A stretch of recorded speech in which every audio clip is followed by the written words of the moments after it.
Okay. Now, you need to know about sanctions, which are all our punishments in the criminal justice system, and you will always refer to them as sanctions and their purposes. Why do we have them? And this falls under, I like to use this little abbreviation, DOCRA DPP, because it covers every letter, all 5 purposes.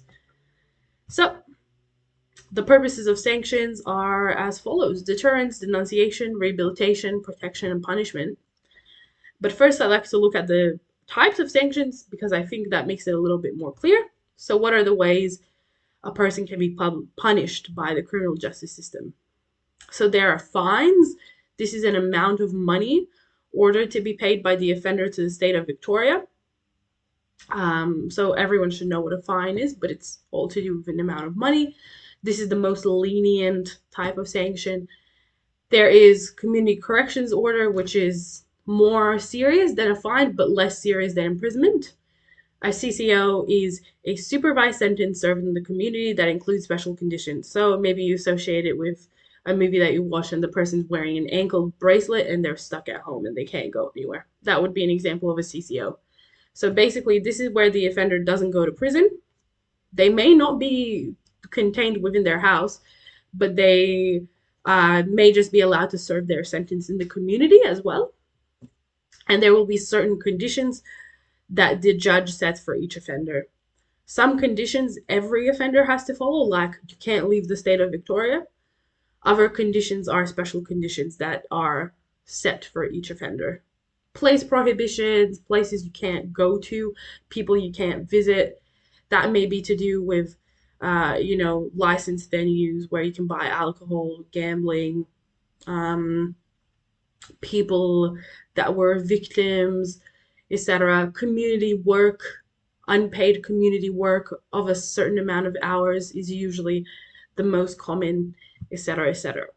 And imprisonment is what we typically think when we think about the criminal justice system. It is the most serious sanction, removing the offender from society for a stated period of time and placing them in prison. Okay. So the purposes of sanctions, what do they aim to do? And you need to be able to discuss basically how each type of sanction does or does not achieve each purpose. So you need to look for strengths and weaknesses. Now, deterrence is a process by which the sanction aims to discourage the offender and others in the community from committing similar offenses. So when it discourages the offender directly, it's called specific deterrence. It aims to specifically deter the offender. And when it's aiming to do that for the community, it's called general deterrence. So you can make points for both. Okay, so how do we discourage the offender? Well, obviously, imprisonment and CCOs and fines all aim to do that. Financial loss can be hard hitting, but not if you're wealthy, so that's a weakness. Imprisonment is a really harsh punishment. A CCO is unpaid community work, that's punishment. So all of these things aim to discourage. How do we discourage?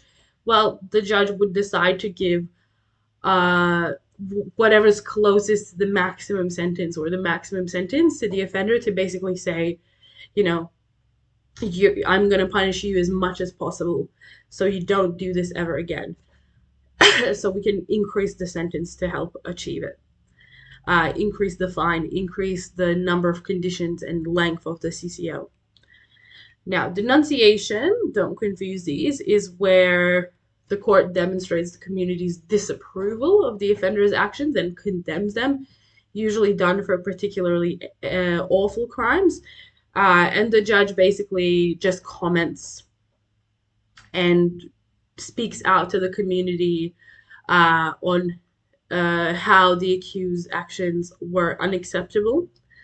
And they will also impose the largest sentence or punishment that they possibly can. So instead of a CCO, for example, they would impose imprisonment for this offender.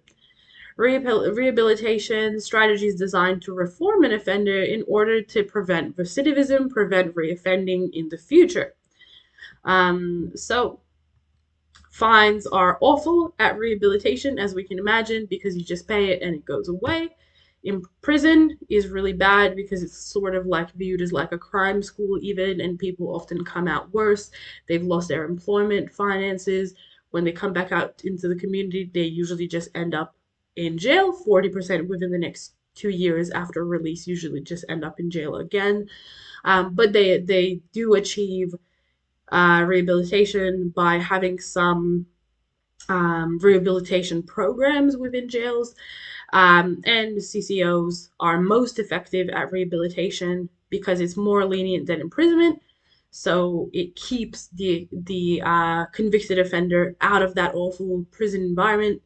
And it includes conditions such as community work, and also it might include things like rehab as well. You have to go to rehab, you have to be subject to drug testing, etc. Conditions that help to rehabilitate. And it allows them to stay in the community. And of course, we have protection and punishment, which are self explanatory. As we can imagine, imprisonment is best at achieving protection because the um, offender is in prison and not in the community. Fines cannot achieve protection whatsoever. And punishment is most effectively achieved by imprisonment as well. So a lot of this I've actually talked about. This is more of a table for you to use. You need to basically, this is what you need to be able to do for questions, but you need a lot more points, okay, as to how each of the doctrine DPP is achieved or is not achieved by each of the types of sanctions. Really common questions, really easy to understand though, so after a while you just really get the hang of it. Now, what factors are considered in sentencing that you need to know about when the judge gives the accused their sentence? There are aggravating and mitigating factors, which are the opposite of one another.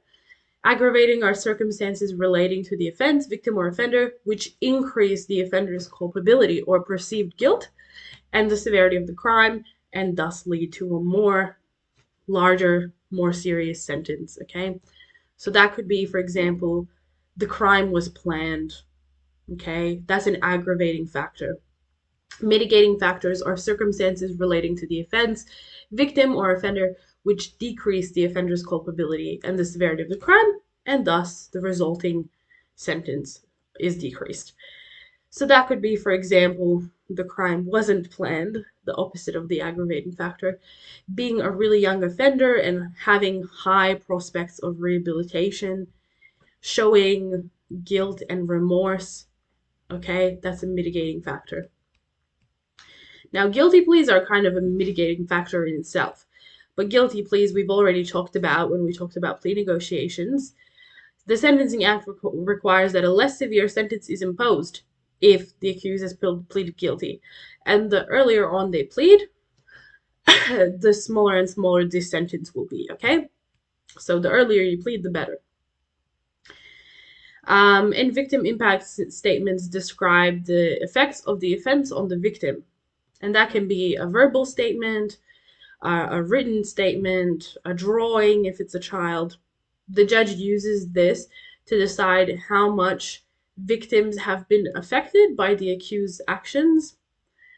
To basically, it can act as an aggravating factor if there's been a large impact on the victims by the crime.